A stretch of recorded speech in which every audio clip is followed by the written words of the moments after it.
Hello, John WARMISHAM.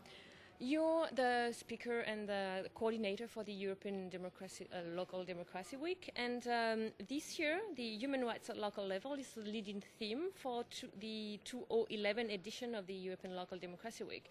Can you tell us more in this matter? Yeah, well, I think human rights is one of the three pillars of the Congress.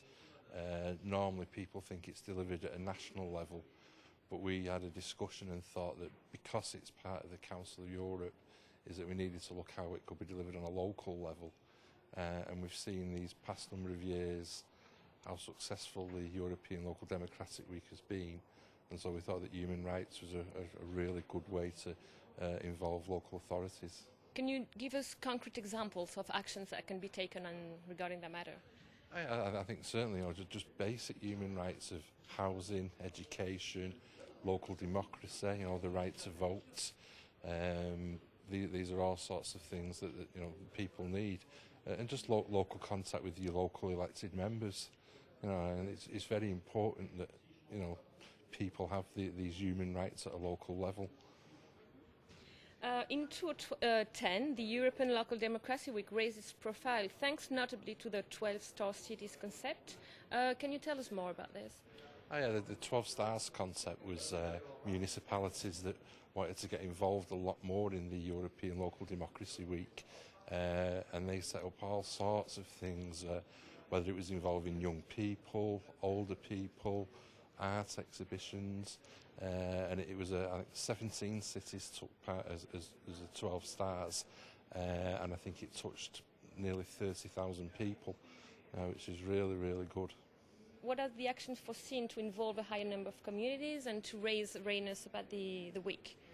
I just think it's vitally important what we do to make people understand that democracy is part of society, a big part of society, and we need to encourage the municipalities. Certainly, I think that actually involving local people and explaining how their city works, what their rights are.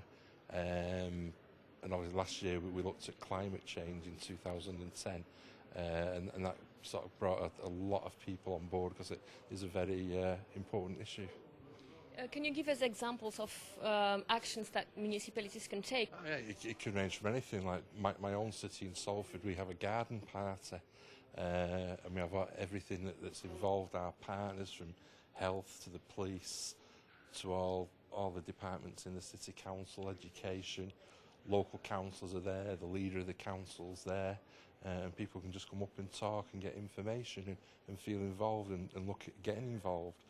Things like volunteering, other municipalities had art exhibitions, they met with the youth parliaments, looking at how important it is to get young people involved. So there's lots to do. Yeah, talking about young people, you're particularly working to promote the participation of young people in public life. How can the week contribute to this action? You already mentioned a few examples, but... Yeah, I think young people are vitally important to this week.